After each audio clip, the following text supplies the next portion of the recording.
So this is the largest female pipefish in the tank. I don't know if you can see, but right in her abdomen there, she is carrying eggs.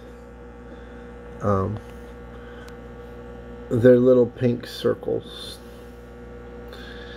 They're going to be in there for a little bit, and then she has to find a male. I don't know how they do it, but the male's going to carry the eggs, and I have a male in here already who is carrying eggs. And from what it looks like, they carry them on the exterior of their abdomen. They must be like sticky, and she puts them on there somehow. But when I noticed these eggs on her just a couple days ago, at first I wasn't sure. I was like, oh, that looks like the little pink eggs that are on the male, and there he is. So that's the male with those pink eggs on him. Right there. And that's how they do it. The males are smaller than the females. And he's been carrying those for about a week. And, you know, I don't know if I'm going to catch him on video or even be around when those come off. But they are getting larger, and they are getting, you know, more spread apart. Where before they were kind of in a small bundle. If I get a close look at them, you can almost see them, you know, they kind of move around on him, at least on his stomach anyways. They're still stuck on there pretty good. But if anything, I mean, it just shows that the tank's still doing pretty good. I mean, she's had those eggs in her, and they've been developing for, you know, she's been in there a little over 2 weeks now. So I don't know, you know, that's a sign that everything's going pretty good. I've talked to other people that have pipefish and, you know, different seahorses, and all you hear is how difficult it is to feed them, and, you know, they don't breed between a certain temperature, and water has to be perfect. But like I said, this has to be the perfect water. It is the water they live in out of the river. And you know, I was going to do this experiment like once a week, water changes, but it's just down the corner, and it's been nice out, so I've been doing it probably every 3 or 4 days. I think the longest I've gone without a water change is probably 5 days. If I go down there tomorrow, it'll be the 3rd day. But I really don't need any more fish, and it doesn't seem like I need any more water, you know, for the moment. It's starting to clear up. I turn the filter off when I feed them. Some of the fish are more delicate, you know, and they don't do well in the current. You can see these pipefish. They're just little things, but they do well swimming around. You know, they handle the current when it's on. Just the food blows around so fast. I try to give everyone a bit of a chance. But that's the pipefish I wanted to show you.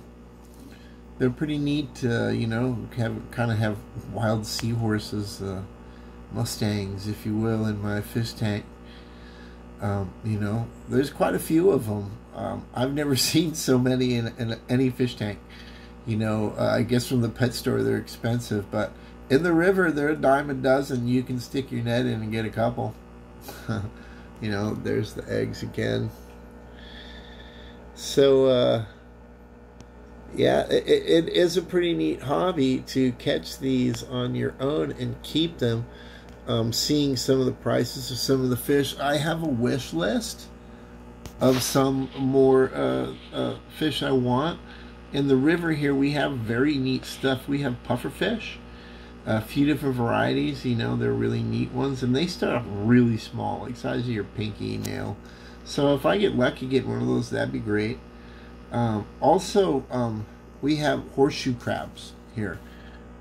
You know, those crazy looking things.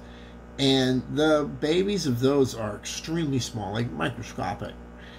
And I've seen them anywhere from the size, like, of a pinky nail, up to a quarter. So it'd be cool to have one of those in here, I think. And they're all over the place. They breed out here. They're all over. Uh, so I could probably get one of those. Other than that, there's a few other things like oyster cracker fish and hogfish and a few things. I know this is like a no-no in a lot of saltwater tanks, but it would be great here to have one of those bristle fish, that live under the rocks and attack stuff. I want this to be natural, and it's not like I'm spending hundreds of dollars on these fish, so if anybody gets attacked, that's cool. And, it's just fun. I'm gonna let this go for a couple more months, and then I'm gonna say whether this is pretty neat. This is just the average LED lights that come with the tank lid, and 10-gallon tank with oversized filter on there, and an air stone. Where I don't know if you've ever kept saltwater or brackish fish in the tank before, but it's a very expensive, time-consuming hobby with a lot of different hoops and jumps you got to go through. But this isn't. If you live by the ocean, this is pretty simple. And it's fun, you hunt for your own fish, and you bring them home and you get to watch them. It's pretty cool. It's kind of it's more fun than going to a pet store and buying them and bringing them home. At least this way I know if they die, I didn't spend any money on them, and it was kind of fun doing it. Anyways, I hope you enjoyed it. Those pipefish are pretty neat. I'd like to see, the babies survive, but I don't think so. We'll see what happens. All right, thanks for watching, and I hope you enjoy this as much as I do. This is a lot of fun. Bye.